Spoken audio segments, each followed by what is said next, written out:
as if there is no friction in price.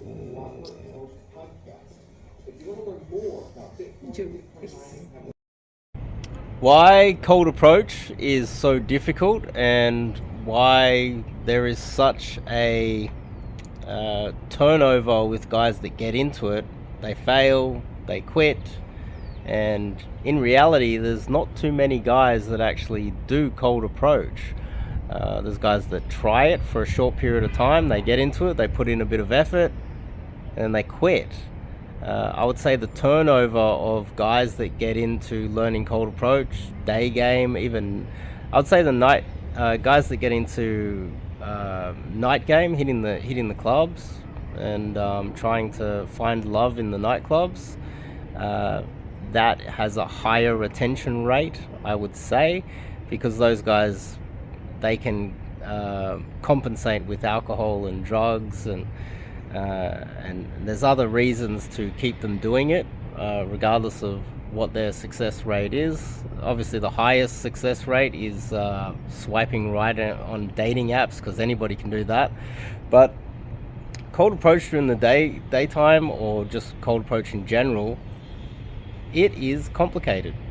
And the most common thing that I hear from guys is, I just need to approach more and I will figure it out.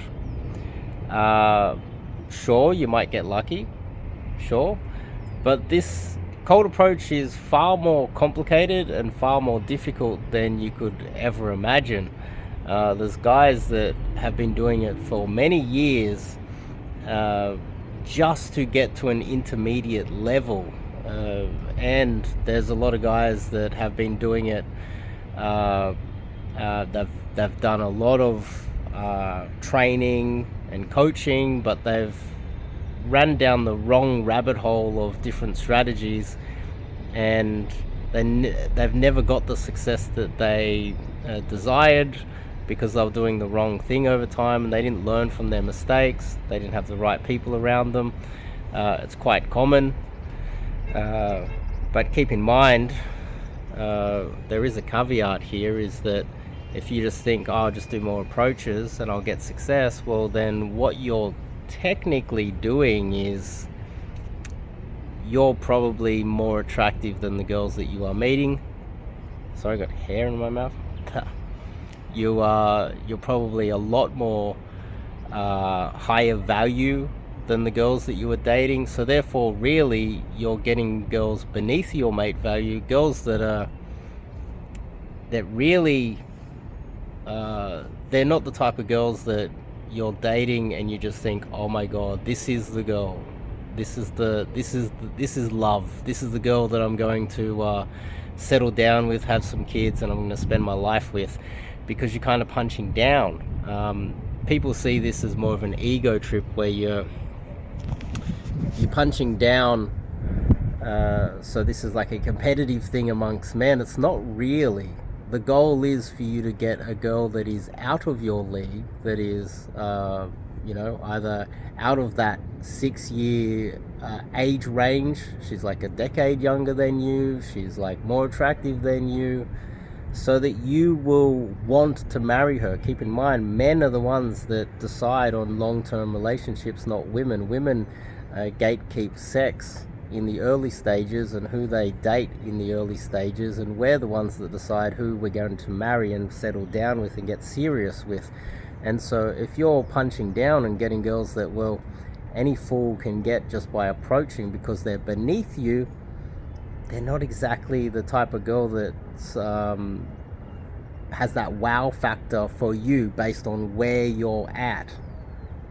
Cold approach gives you access to the wow factor girls that are way out of your league. They're over a decade younger than you, they're more attractive than you, they're sometimes smarter and more socially aware than you.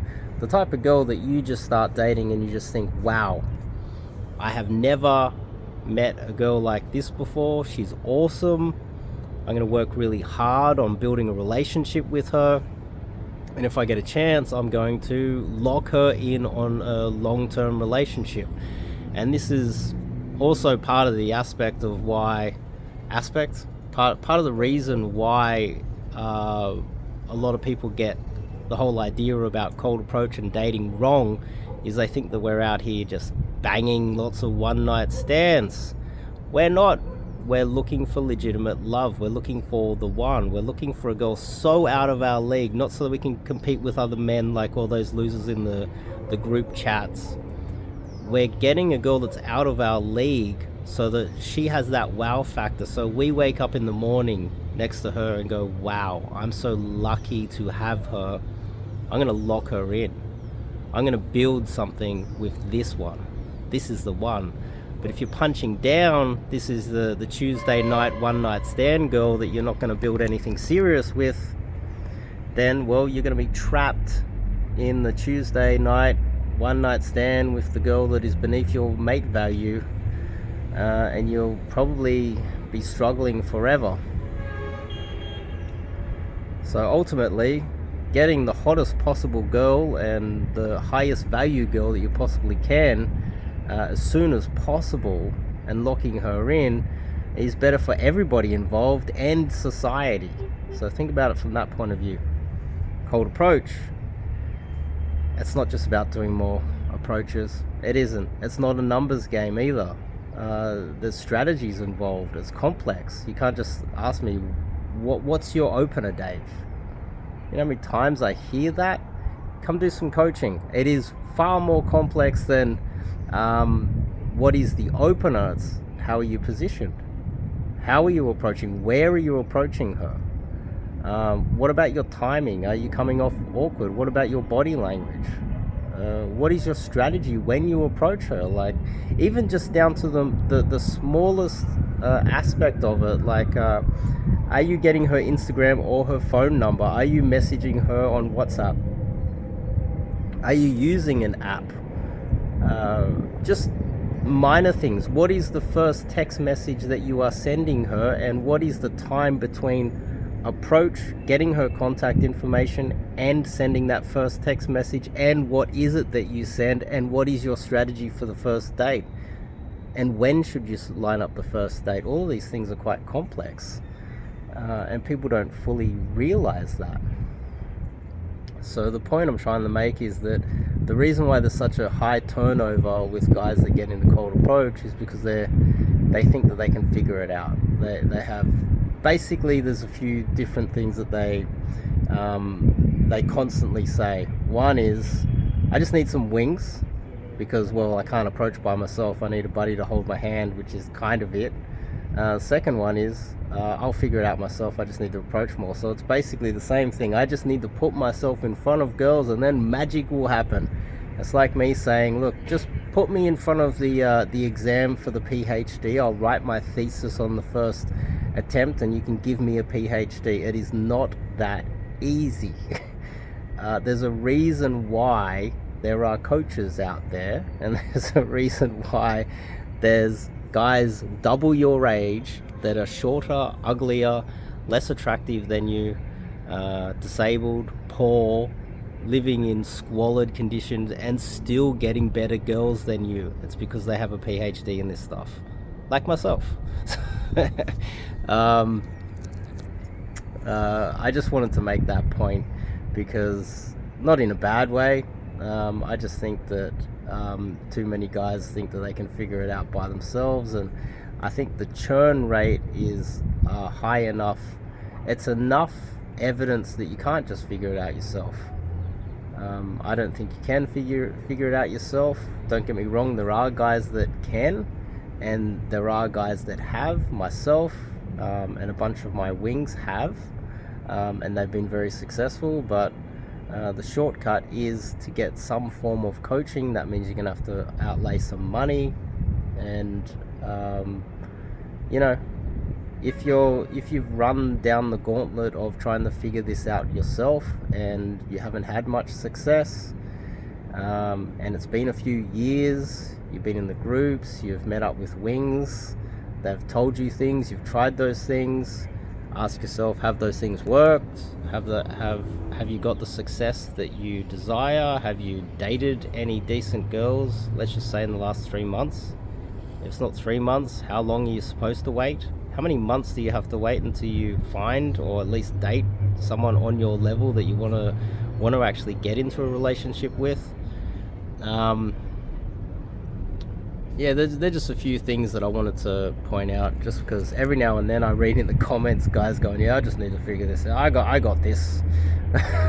you read in the comments of these YouTube videos, there's a whole bunch of guys with their male egos giving advice. It's like, there's not a lot of guys in the comments asking questions and being humble. There's a lot of guys in the comments telling you how it is from their point of view. They got it. They know what's what. And majority of them don't, you know. It's not actually that easy to learn cold approach. So, and dating is far more complex than you might think.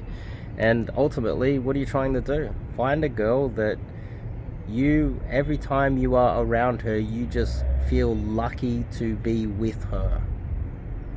The type of girl that you're not like, you don't walk down to the shops or go out to a restaurant with her and you see another girl that is beautiful and you just think, oh, I wish I was with that one. Or you go out in public and you just think, oh, I hope my friends don't see me with her.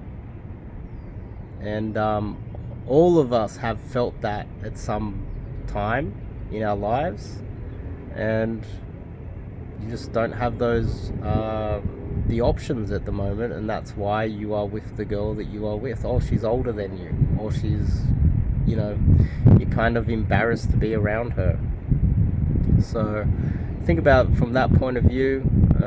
It would be much better if you found a girl that you were proud to be around, and that you would be extremely disappointed if you lost her, and one that you want to build your life around. And I get it, marriage is dangerous these days, but sometimes, you know, us men, especially in the West, we're trapped in a situation where it's what do? We just remain single forever? Yeah, it's a difficult situation, but that discussion is for another video. I'm just talking about trying to find the highest quality mate that you can, so that you can at least plan ahead. I'll see you guys in the next video.